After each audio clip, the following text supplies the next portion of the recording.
সম্প্রসারণ হবে আসাম মন্ত্রিসভা। বড়লেন ভোটের আগেই কি আসাম মন্ত্রিসভায় রদবদল? আসামের হিমন্ত মন্ত্রিসভা সম্প্রসারণের সম্ভাবনা।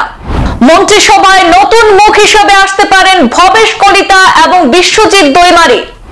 বড়লেন ভোটের আগে বিশ্বজিৎ দৈমারিকে মন্ত্রী করে বিটিএডিতে চমক দিতে গোপন পরিকল্পনা ক্ষমতাসীন শিবিরের।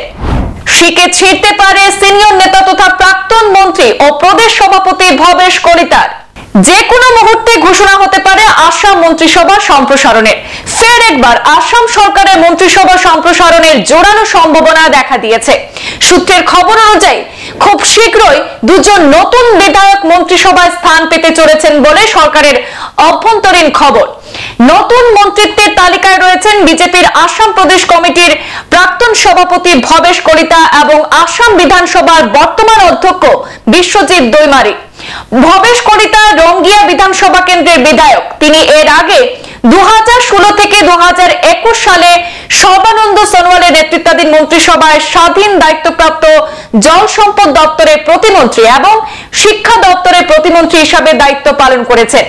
দীর্ঘদিন ধরে বিজেপির একজন সক্রিয় নেতা হিসেবে কাজ করার পর এবার হিমন্ত মন্ত্রিসভার তার অন্তর্ভুক্তির সম্ভাবনা প্রবল বলেই মনে করা হচ্ছে। অন্যদিকে বিশ্বজিৎ দৈমারি তানারি বিধানসভা কেন্দ্রের বিধায়ক এবং আসাম বিধানসভার অধ্যক্ষ হিসেবে দায়িত্ব পালন করছেন। তিনি পূর্বে রাজ্যসভার সাংসদ ছিলেন এবং বড়োল্যান্ডের অন্যতম গুরুত্বপূর্ণ রাজনৈতিক নেতা হিসেবে পরিচিত বিশ্বজিৎ দৈমারি।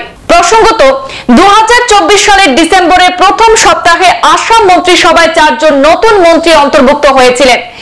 এবার ফের মন্ত্রিসভা সম্প্রসারণের মাধ্যমে আরো 2 জন নেতাকে অন্তর্ভুক্ত করা হতে পারে বলে রাজনৈতিক মহলে জোর গুঞ্জন চলছে।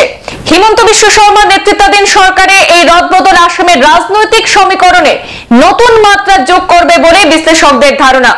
আনুষ্ঠানিক ঘোষণা কবে হবে তা নিয়ে এখনো রাজনৈতিক মহলে কৌতূহল তুঙ্গে। তবে এই বিষয়ে আপাতত কোনো মন্তব্য করছেন না মুখ্যমন্ত্রী ডক্টর হিমন্ত বিশ্ব শর্মা।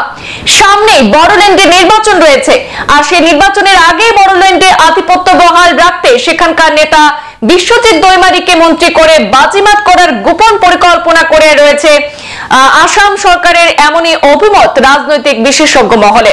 সংবাদ এ পর্যন্তই, ফিরছি পরবর্তী অন্যান্য আপডেট নিয়ে। ধন্যবাদ।